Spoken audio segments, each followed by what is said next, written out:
It was the dawn of the third age of podcasting, 30 years after the series had launched. The Babylon podcast was a dream given form. Its goal, to discuss the place where humans and aliens could work out their differences peacefully. It's a port of call, home away from home for established fans, newbies, Jon, Blaine, and guests. Humans and aliens wrapped in 2,500,000 tons of spinning metal, all alone in the night. It can be a dangerous place. Wait, what? But it's our last, best hope for peace. This is the story of the last of the Babylon stations. The year is 2024. The name of the podcast is Babylon 5, 30 years later. Hello and welcome back to Babylon 5, 30 years later. A podcast where we are taking a look at every episode of Babylon 5, 30 years after its original release. My name is John Wilson, and with me is my good friend and partner on this, the man who has put a hole in my mind. Blaine, how you doing? I'm doing well. How about you, John? This reminds me of that time when you tried to drill a hole in your head. I know that would have worked if I hadn't stopped you. I was going to be able to finish the quote, by the way. I didn't think you would. I should have just let you try. I'm so sorry. I figured I was pulling like a really, really obscure line out. If it's Ghostbusters, I can quote it. Okay. My cousin and I went to a Ghostbusters quote-along thing at the movies, and we couldn't figure out why we were the only two quoting along with the movie for the first 20 minutes. And then they stopped the movie, came out and apologized, and turned the subtitles on, and we're going, oh, wait, everyone else needed help? I apologize for my lack of faith in you there, Blaine. Well, today we are talking about the big mid-season episode And the Sky Full of Stars, which led to their first broadcast break. So it's kind of, nowadays the mid-season finale is a whole thing.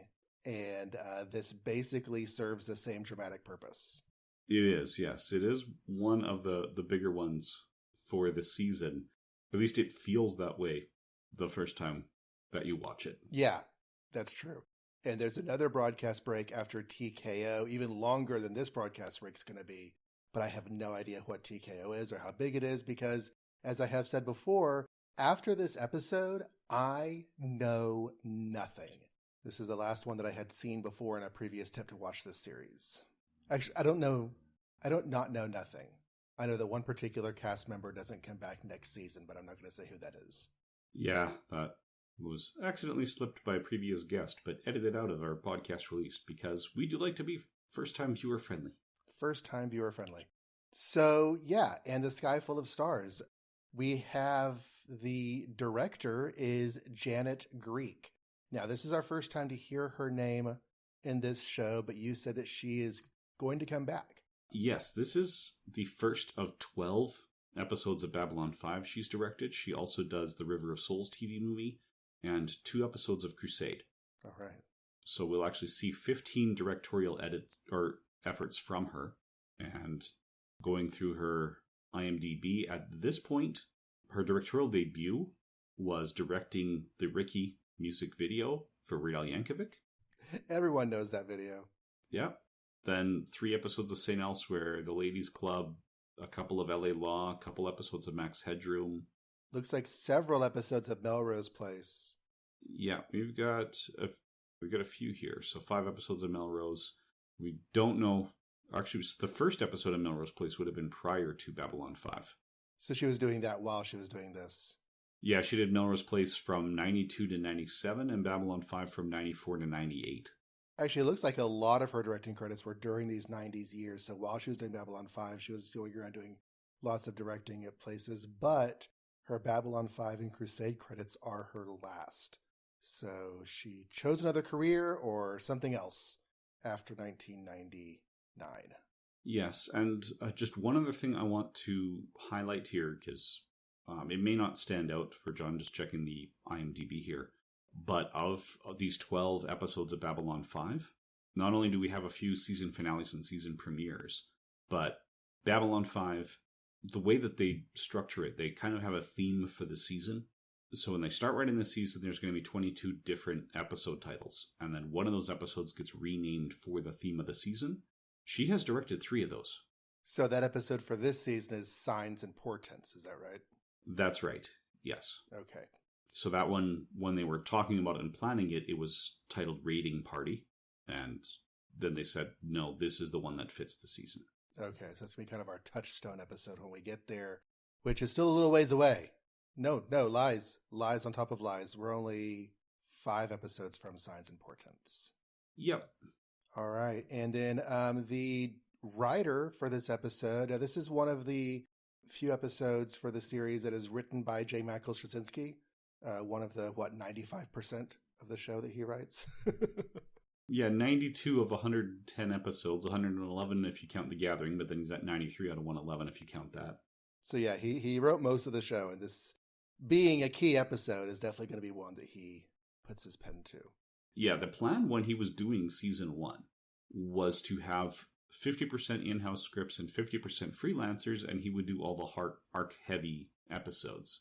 And there will come a time we'll discuss when he realized that, at this point, the entire season is going to be arc-heavy. So that's me. That's me. Just got to get to writing. Yeah. All right. Okay, anything else before we get into the details of the episode?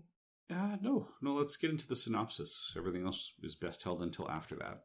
So this was, of course, broadcast on March 16th, 1994, which you can tell because it's coming out on March 16th, 2024, as is evident in your podcatcher notes, or if you're listening to this on the day of release. It's a pretty straightforward plot. Most of the details and intricacies of the plot come out in dialogue and revelations, which we will explore more in our discussion. But basically, we have 2 sinister individuals coming on board the station that are never given names. They're just Night 1 and Night 2. They're not even called that on screen. That's just their credited character names. And as it turns out, Night 2 is going to be the more prevalent character of the 2. They have taken advantage of a crew member or officer named Benson, who has gotten himself into some gambling debts, and they've taken advantage of him by promising some money if he betrays his trust as a Babylon 5 officer and gives them a power pod, a very powerful portable source of power, which they then take for nefarious, mysterious purposes.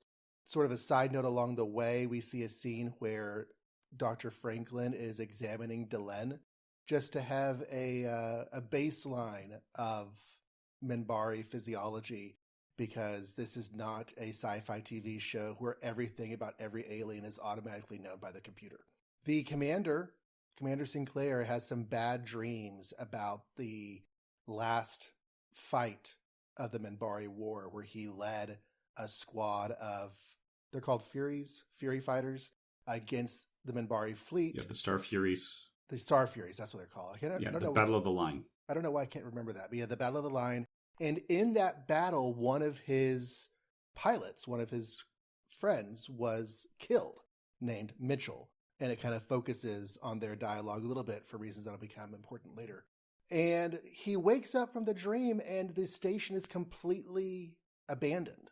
He wanders around. He can't find anybody. The computer at first doesn't respond, and then tells him that there is one other life form on board, tells him the location. He goes down there and tries to find them. Now we go to a commercial break and come back to see Garibaldi and Delenn on the station. So we immediately find out that there is a disconnect going on. They can't locate the commander, and they begin a search.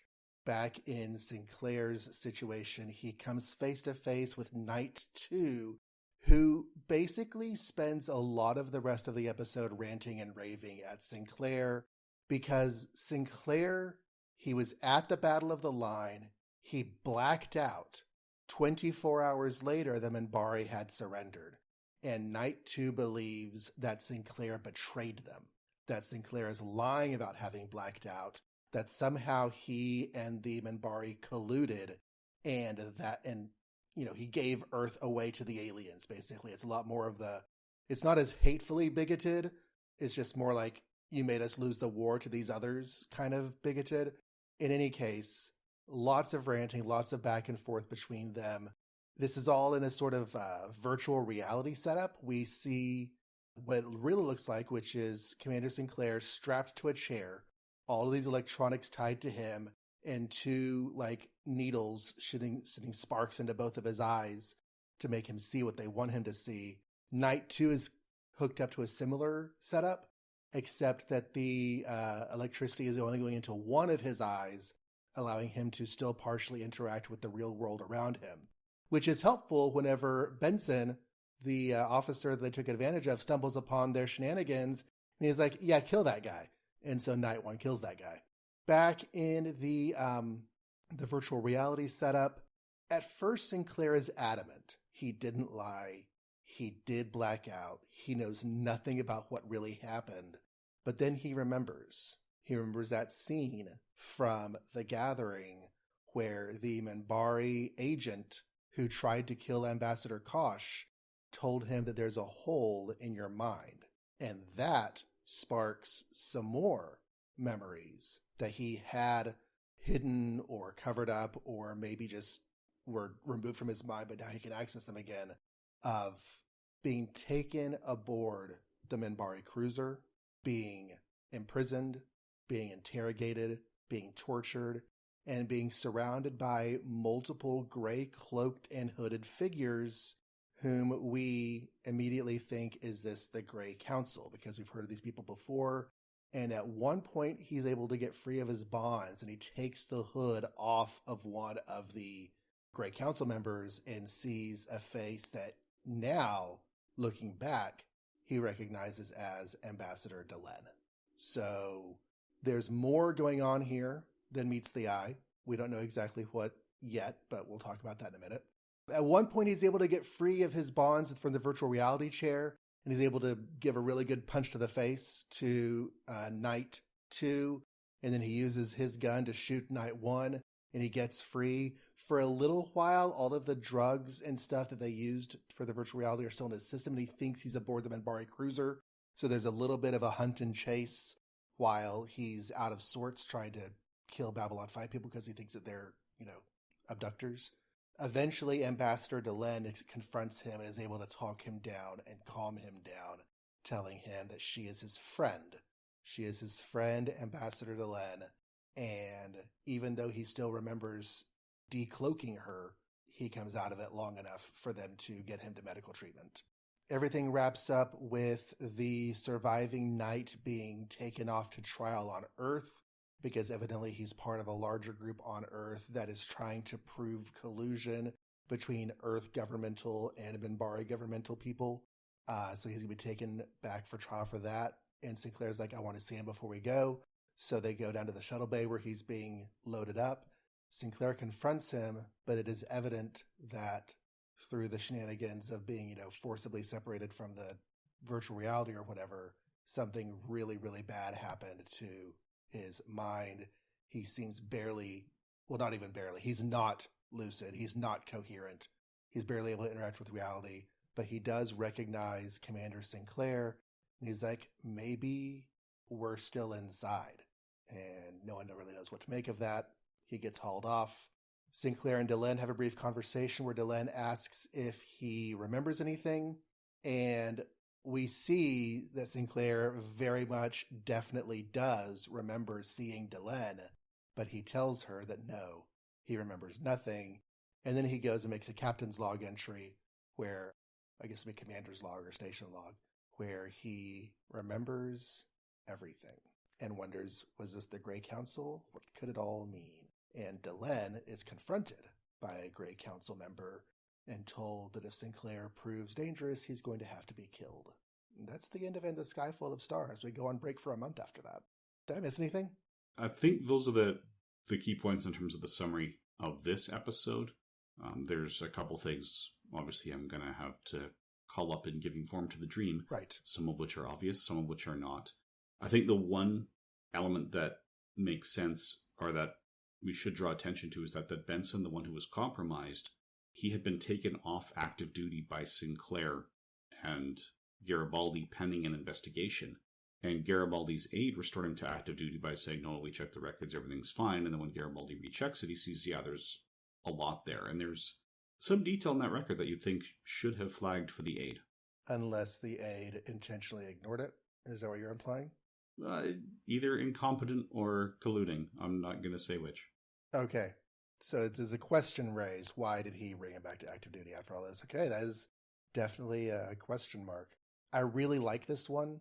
I feel like this book ends with The Gathering very, very nicely, and feels like a mystery that got introduced at the beginning. We're coming back to it, so it's like, oh, okay, big stuff is moving and shaking here. It's also a bit of a landmark. So you said that you really liked this one, correct? Mm-hmm. When we were discussing, I believe it was Parliament of Dreams, I had mentioned that up to this point we had yet to see an episode where the IMDb user scores rated them as above average for the series. This is the first that rates as above average for the series. The average IMDb user score for the series is 7.846, and this one clocks in at 7.9 out of 10. So when you say above average, you mean above average for the episode ratings for this show, not for some randomly chosen this is average rating. Gotcha. Right. Yes. It's only in the context of The Gathering plus the 110 regular episodes of Babylon 5 that we're talking here. Now, just a question. Is that average score, that 7.846, is that displayed on MDib somewhere, or did you tabulate all the scores? I tabulated. Okay. What the IMDb displays for the overall series score is not the average episode scores. You can log into IMDb and rate individual episodes or the series as a whole. Okay. So the series as a whole will often have a higher rating than the individual episodes. And I pulled out the movies because they're often not representative. People who are not regulars of the series will rate it. So it's not that makes those ratings inaccurate. It means that it's being rated by a different population, because the people who hated the first season aren't rating the last season in most cases. So just out there and listen on it, if you're watching this show along with us for the first time and you've been less than impressed with everything so far, well, everything so far has been in the lower half of the ratings. And now this is our first one that's even just tipping. It sounds like 7.846, 7.9. This is just scraping the upper half of the series. The Z score on this one, statistically speaking, the Z score is a measure of how far away from the average you are relative to the standard deviation. So 68% of the content will have a Z score between positive and -1. So the further your Z score is from 0, the further you are away from average in that direction, according to how variable that series is. The Z score in this episode is 0.068. Okay, so a very, very tiny bit above average. A lot of it's going to be far above that. Yeah, this is, for all practical purposes, this is an average quality episode. Mm-hmm. Yeah. And when you get to the extreme above averages, we've got a couple episodes that clock in at 9.6 out of 10 coming up. Wow. Not in season 1. The season 1 average in isolation is about a 7.2. So we're way above average for season 1. We're only slightly above average for the entire show. Yeah, season 1 actually has the lowest average rating of all the seasons. From there, it's 7.7, and season 4, I think, is about an 8.3. Okay. Alrighty. So, wow, there was a lot in this. It doesn't start out feeling like a lore episode, even though this turns out to be very, very much a lore episode, because you've got, you got people on the station who aren't supposed to be there. You've got a guy who's been gambling, who's, giving stuff away to other people. In fact, Benson gets called on the carpet before Sinclair and Garibaldi for his gambling.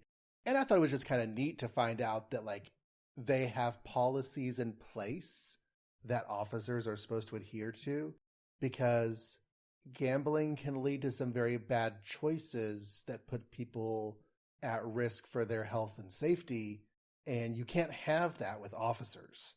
So there are strict policies in place, and Benson has been doing a lot of off-the-books gambling and been racking up a lot of debts, which is why all of this is able to take place in the first place. Yeah, he was the inn that they found. Because the restrictions are never gamble on duty, and off-duty gambling is limited to 50 credits per week. And apparently he was exceeding both of those restrictions. There was a really good bit, because after that conversation, whenever Benson leaves, Garibaldi's like, he was lying. And Sinclair had a line I really liked about lying. He said, everybody lies. The innocent lie, because they don't want to be blamed. The guilty lie because they don't want to get caught.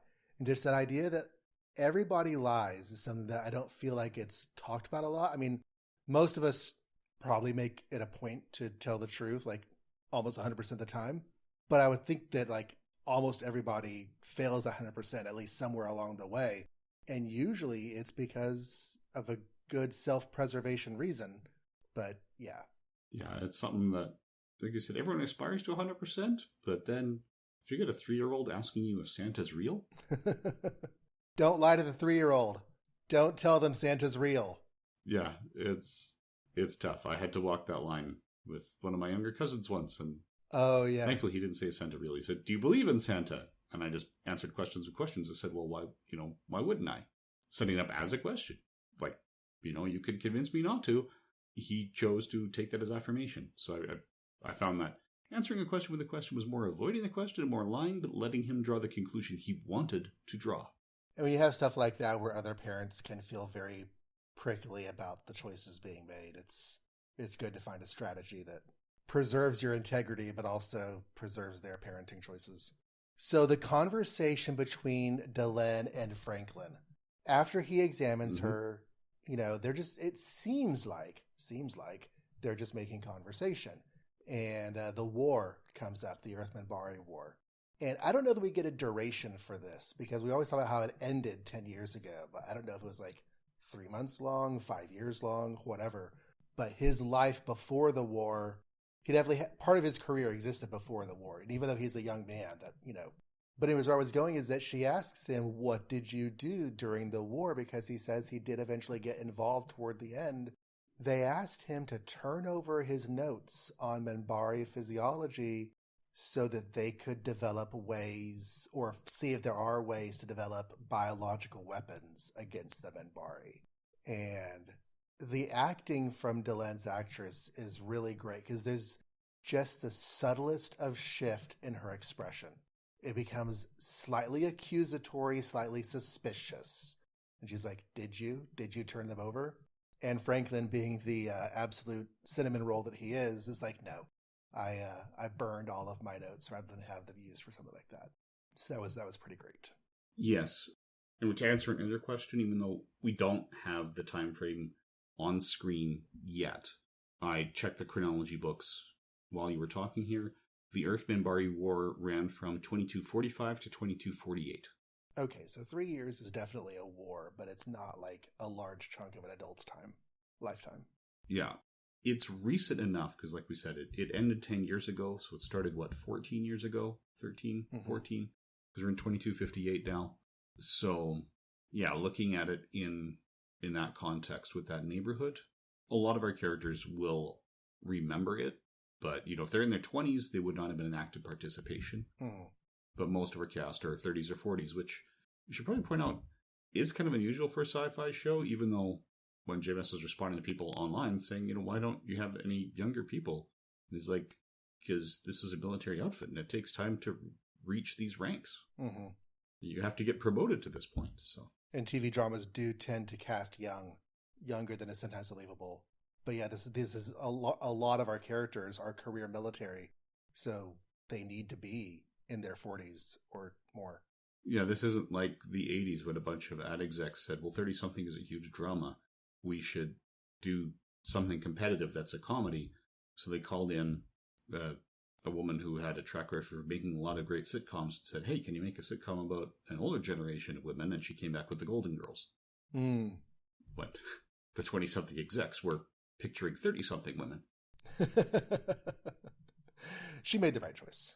She did. She didn't realize they were looking for 30-somethings until she showed them the pilot. And they're like, okay, you know what? We'll make this anyway.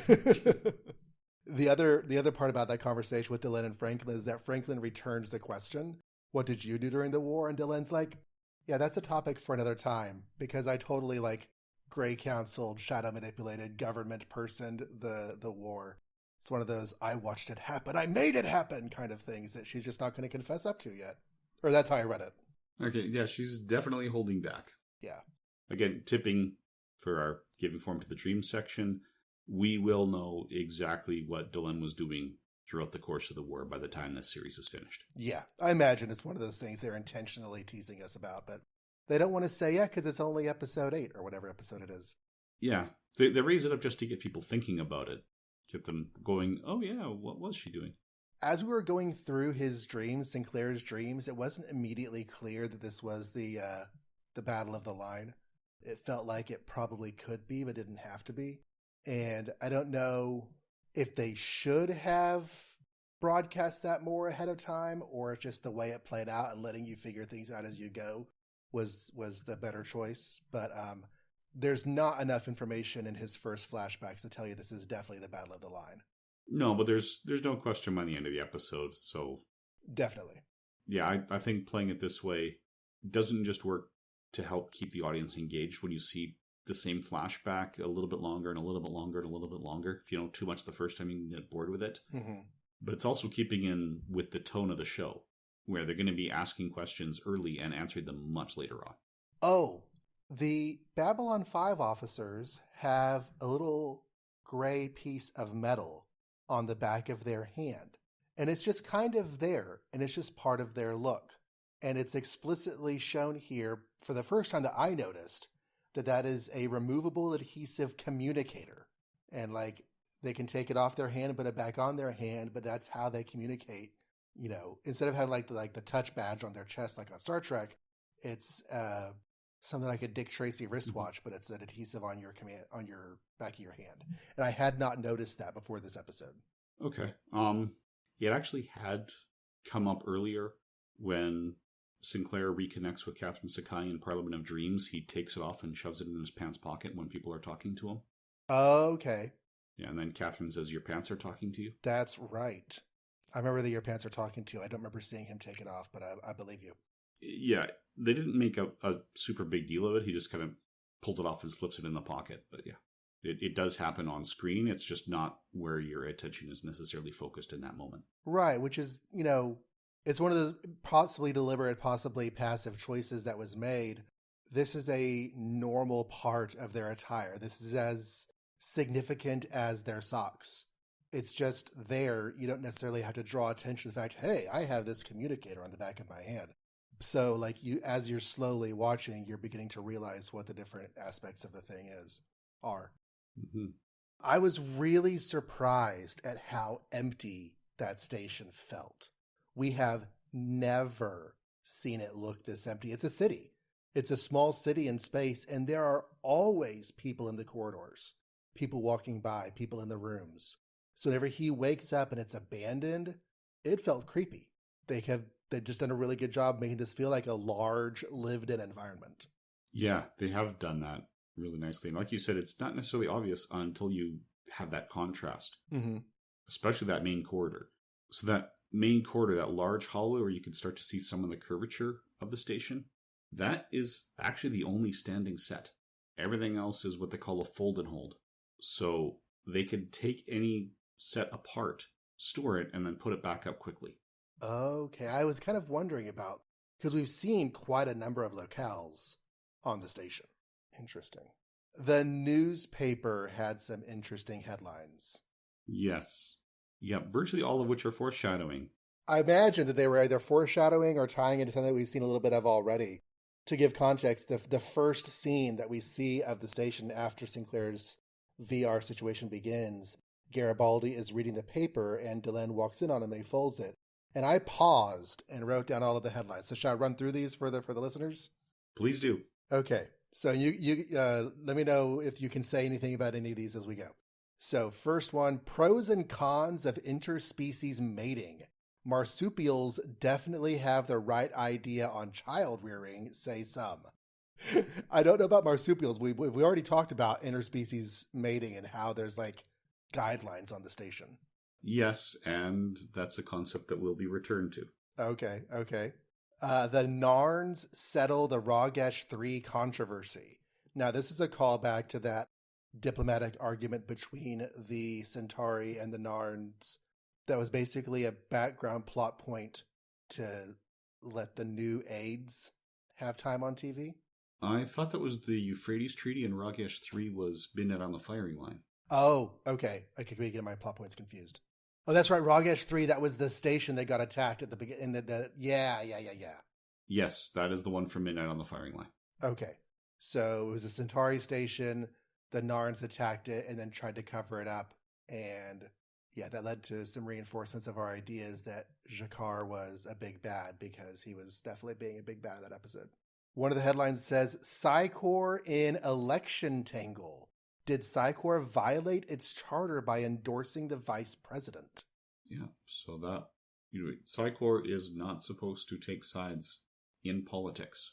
And in the last election, they did. But notice that the one they endorsed was the vice president and not the president. Right. That plot thread is not done either. There was a partial headline, something about a star discovered on the bottom. This one I didn't write all of. I think I was going to try to get the letters clear, and then I got frustrated because I kept not timing the pause right. Something guard leader convicted. Something stir found guilty in attack on Minbari embassy. Okay. We might not have enough to know what that's about. Yeah, that one I don't recall. Okay. I didn't get a good look at the newspaper itself, but I was reading a lot of the Astron answers when people were on the Usenet forums going, is this relevant? Is this relevant? Is this relevant? And JMS is going, yep. That's all there. Yeah, so that there should be at least one more. I've got 4 more, actually. Copyright trial continues in BookZap Flap. Books downloaded directly into Brain. Who owns them? I don't know if that would play into the storyline, but it's a very cool future sci-fi headline. Yeah, and that one is, I think it's not really a future storyline so much as world building, because it lets you know that 5 years prior to The Matrix, we had a sci-fi show where you could download knowledge directly into people's brains. Yeah. Which I don't recall if it's ever addressed on screen, but in the Asked and Answered as part of the backstory that he's answering online, at least when it was answered, he hadn't found a good way to get it on screen. That's how all these ambassadors learned English, with the exception of Kosh. Oh, by having the language beamed into their heads? Yeah, so the 3 major languages in the international commerce are English on Babylon 5 because it's an Earth station, Interlac, which is kind of like a galactic Esperanto designed to be easy for everyone to learn, and Centauri, because they had been dominant for so long. Does the name Interlac have its roots in some place other than Legion of Superheroes? Because that's where I've most heard it. But it seems like the sort of thing that maybe Asimov came up with that just got used by other sci-fi writers. I honestly don't know. I'm curious. Okay, so San Diego is still considered too radioactive for occupancy. Study published by the Earth Force Nuclear Advisory Office declares San Diego, struck by American state's first act of nuclear terror years ago, still uninhabitable for blah, blah, blah, blah. Yeah, that is part of the world building that they've done. They mentioned the terrorist bombing of San Diego as a previous tragedy.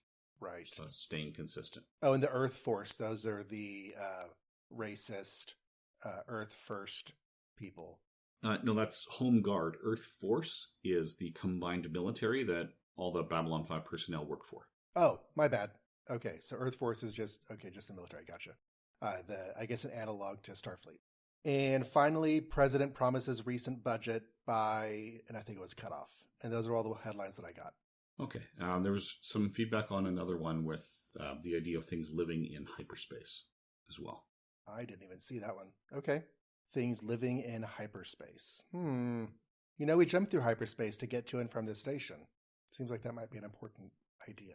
Yeah, that's how they accomplish faster than light travel. So interstellar systems need hyperspace to function. And if there are creatures living on that dimensional level or whatever, interesting. Mm-hmm. I don't have a whole lot of other notes. So whenever Sinclair defrocks one of the Great Council members, we don't initially see that it's Delenn. But my brain said, oh, that's Delenn, isn't it? And then later on, he looks back at the same scene, and we see Delenn with the silver triangle on her forehead that she doesn't normally wear. So it's not a permanent marking, but it is how we can recognize Great Council members. And so at the end of the episode, when another Great Council member shows up, he has the silver triangle on his forehead as well. Yeah, and like you said, they don't tell us immediately it's Delenn, but it's not a tough blank to fill in. We already know she's a Satai, and that's a member of the Great Council. Right? He's put that together in an earlier episode. He, like you said, he recognizes that Great Council member. So yeah, it's not really confirmed until the end. Mm-hmm. But seriously, if it's going to be a big shock that Sinclair recognizes them, At this point, you expect the audience to recognize them too, because they don't have a lot of room for backstory. You say, oh yeah, I know them from this and this and this. So it's either going to be Delenn or Lanier. Right. And obviously Delenn would have a little more impact than Lanier, and makes more sense knowing that she is Satai, and we know that she's a member of the Grey Council, which is why Lanier didn't even want to make direct eye contact, which tells you he's at a lower station than a member of the Grey Council. So, yeah, so there's really only two options, and one is far more likely. And just one thought I had is that probably when those events actually happened, he would not have known Delenn at that time.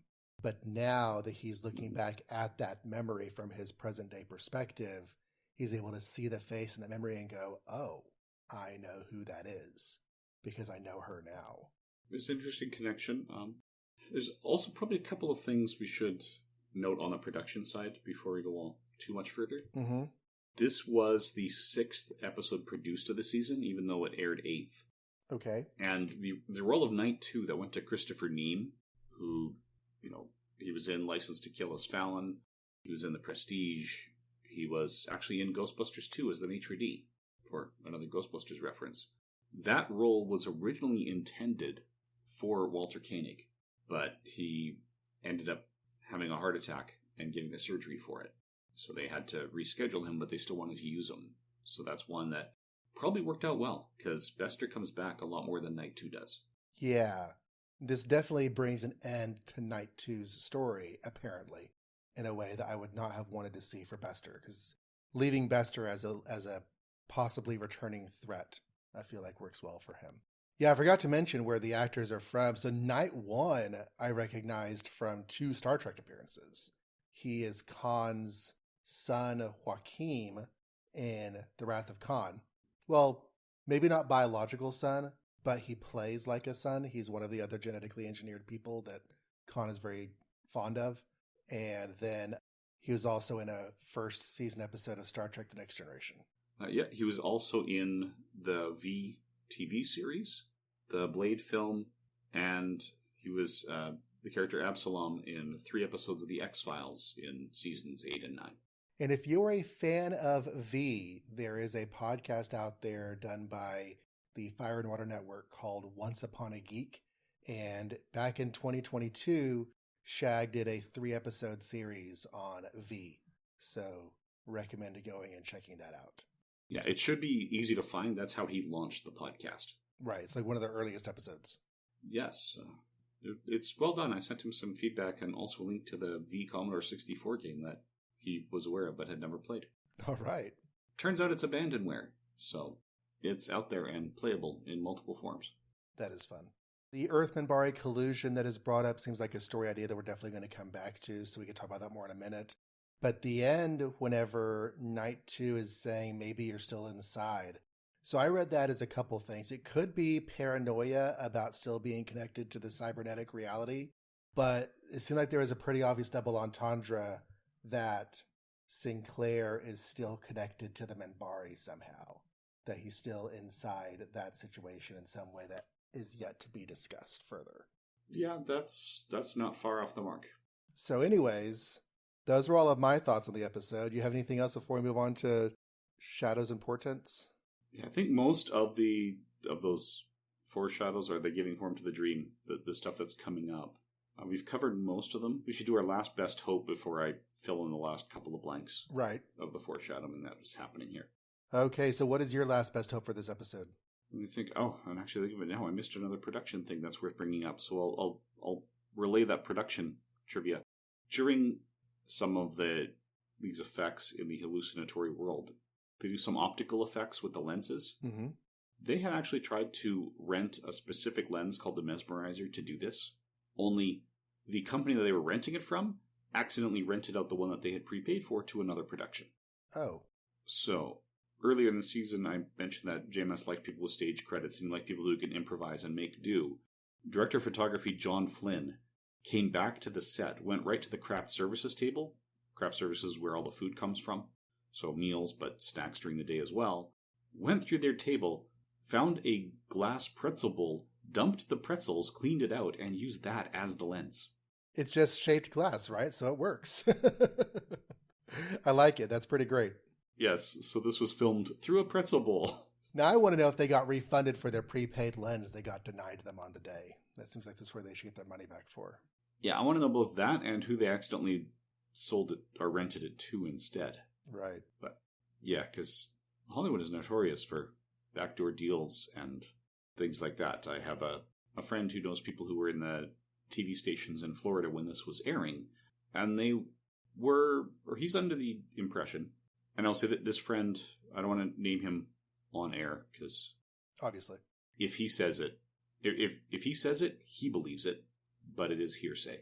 So he says his friends in the TV industry told him that the Paramount reps were basically threatening stations that if you chose to take or to air Babylon 5, you would be denied Deep Space Nine and Voyager, which is illegal and could have been reported, but then it turns into a he said, she said thing.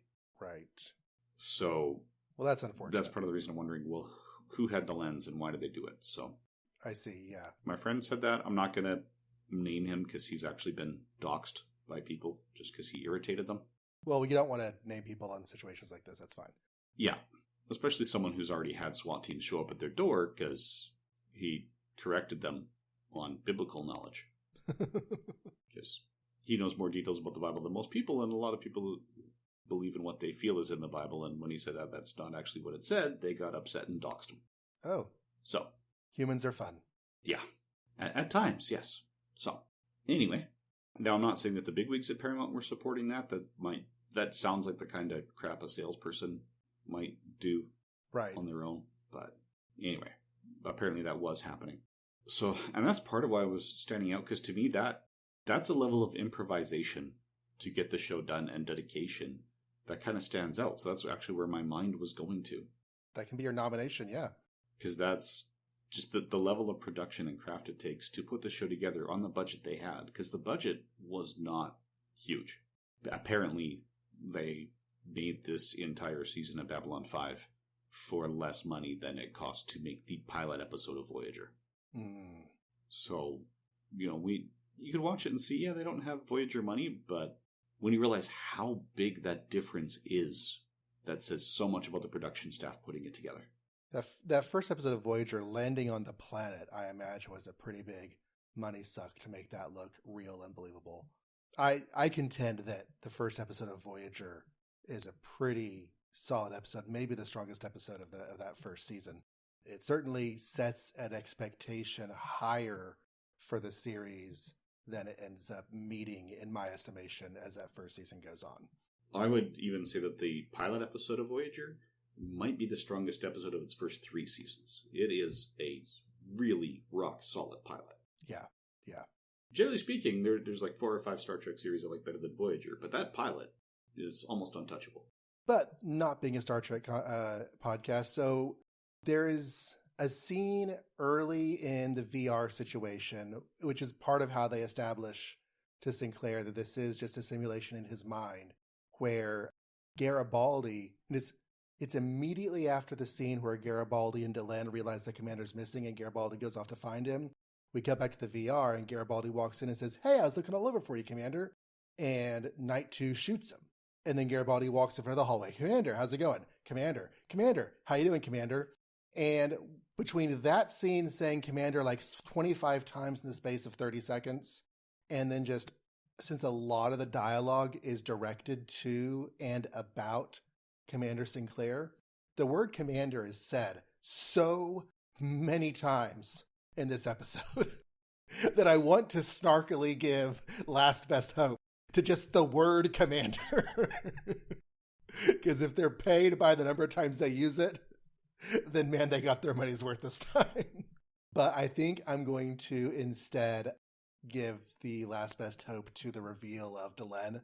I feel like that was a linchpin moment for at least where we have come to in the season. Sinclair's and Delenn's relationship has been one of the cornerstone relationships of the show. And even though it's not always a plot point for an episode, it's one of those things that is there. And it was established very strongly in the pilot. And so now knowing that Sinclair full on is aware that Delenn has more going on than she really should have in her current position.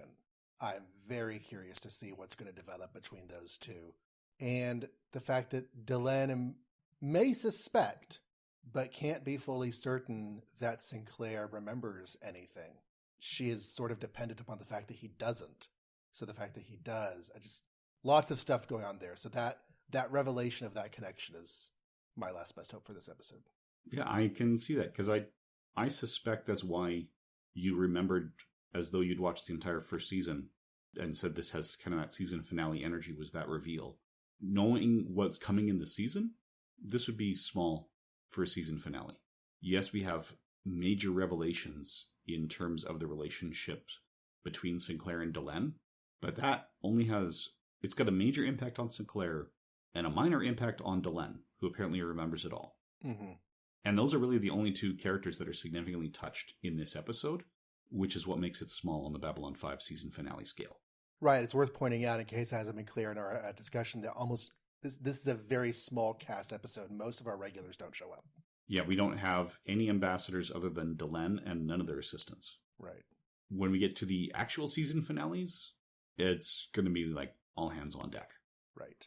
So I'm actually really looking forward to hearing your feedback on some of the episodes we have coming. Yeah, the season is roughly more or less split into thirds in the way it was broadcast. So even though I said at the beginning of the episode that this has like mid-season finale energy, it's more like 1A out of B and C, the chunks of the season. So it's I'm curious to see how the structure and the storytelling goes as we go through the second group of episodes into TKO, and then the third group of episodes into the, I believe you once said, unintentionally delayed season finale. Yeah, we can talk about how P10 chose to schedule it when it comes. Gotcha. All right, so that being our last best hope, let's move into giving form to the dream. Now, this is where, if you're a new listener, we fully believe in no spoilers for future events as we go through this podcast. However, I, as a first-time viewer of a large world-building show or other franchise, I've always found interesting to like be able to put a pin in elements that are worth paying attention to. So we're not going to give information about what happens later, but things in this episode that you want to keep in the back of your head for later. So things I mentioned earlier were the Earth Minbari collusion allegations, that maybe there was something going on between the governments at the end of that war. Of course, all the stuff between Sinclair and Delenn holds portents for the future. And like you said, the stuff in those headlines might be important. But what are some other things that we should definitely not forget in this episode? We've touched on most of them. They're pretty obvious. The only other sort of foreshadowing that's a little bit subtle is that in his hallucination, when Sinclair is being taken to the interrogation, he asks a few questions, only one of which echoes. So the question, "What do you want?" really resonates. And that's a question directed to the Minbari who have him prisoner? That's right, yeah. He says, "What do you want?" It resonates in that room. Okay. All right. So I guess I already figured out all the other stuff that seemed portentous. Yeah, that's pretty much it. So, okay. Normally you have several more points. I didn't mean to steal all your thunder this time. That's okay, because in this one, often the foreshadowing in this is very subtle. I think the subtle stuff was the echoing and the newspaper headlines.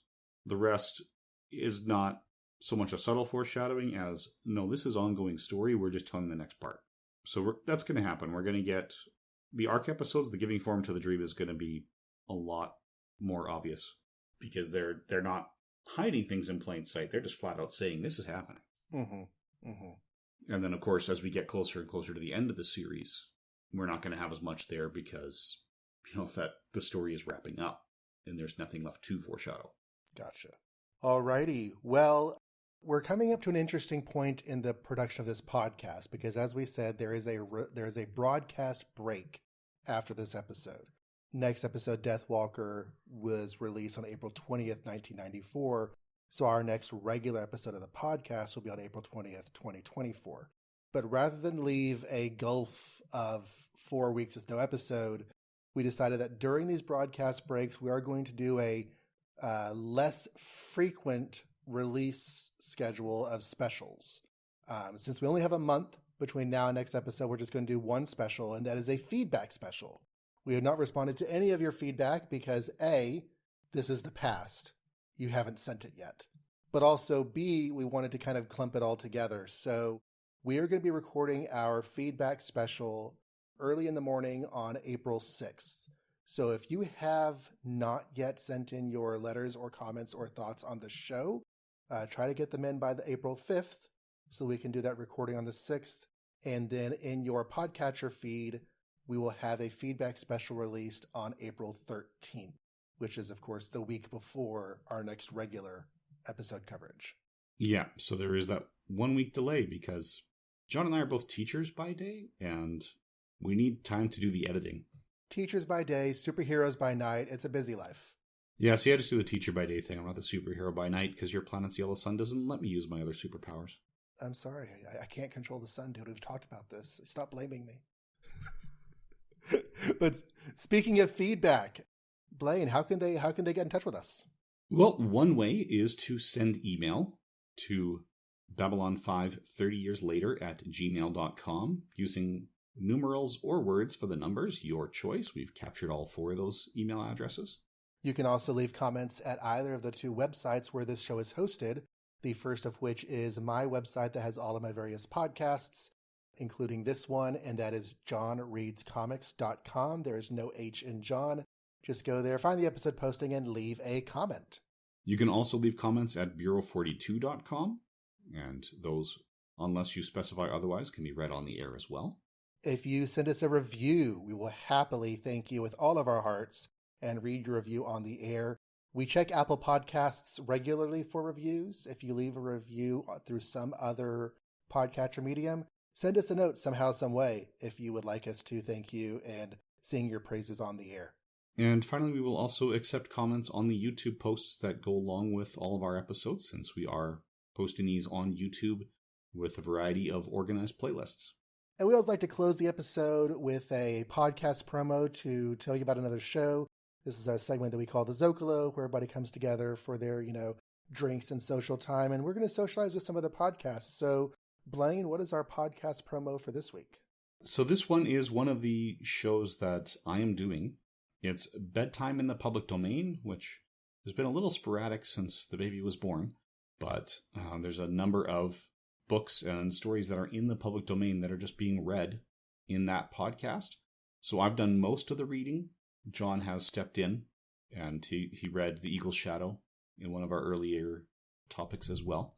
So you could check those out. There's a lot of children's literature, because that's how it started, but it's been branching out since then. So now we've got some H.G. Wells, some Jules Verne, in addition to a lot of Frank Baum's Oz novels, both of the Alice in Wonderland by Lewis Carroll, a.k.a. Charles Lutwidge Dodson, the mathematician who did some significant work with matrices in the days. It's worth pointing out that it's called Bedtime in the Public Domain because these are all works in the public domain. So we can do these audio releases for works that are no longer legally retained by their writers. That is correct. And I am watching carefully for the days when some of the others drop into the public domain. And I'm looking for things that are public domain in both US and Canada. So, for example, at the time of this recording, there's about 6 or 7 Agatha Christie novels that are in the public domain in the US, because US goes, I think it's 95 years after publication, whereas Canada public domain rules say it's life plus 50, so 50 years after the death of the author. So you guys will have, a good 50 or 60 years of Agatha Christie novels dropping into the public domain one at a time, whereas in Canada we get the whole load on, I think, January 1st, 2028. So in any event, some of Agatha Christie's early works, once public domain in both countries, will be showing up there, and so forth. We're still going to be doing this podcast then, I just realized. We are, yeah. And I do plan to also do readings of some of the works that JMS has said inspired him that are in the public domain. Things like Mark Twain. There's a couple of specific Mark Twain stories that he keeps directing people to when I'm reading these old Usenet posts. So those will show up. They might show up as specials in the broadcast breaks, like the one that's coming. Don't want to commit to that at this point because I don't know when I'll have a chance to read them. And I will probably be cross-posting those with Bedtime in the Public Domain. So I need to make sure the schedule works for both. But I think that about wraps us up.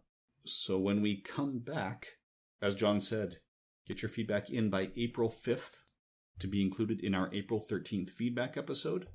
And then on Saturday, April 20th, we will discuss Deathwalker. So if Michael Bailey is listening, this is going to be an easy one for your It All Comes Back to Superman, given one of the guest stars. Hey. All right. Thanks for listening, everybody. We'll see you in, I believe it's 3 weeks for feedback and 4 weeks for more Babylon 5. Thanks for listening, everyone. And good eating to you.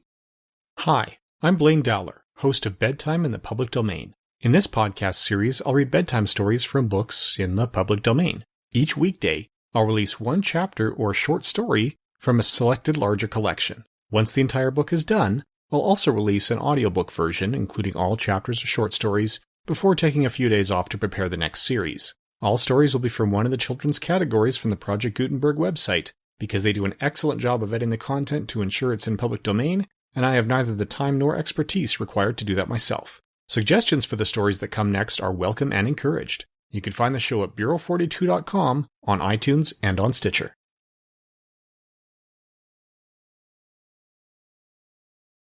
Blaine, I'm going to take back some of the things I've said about you. Here's a candy bar. You've earned it.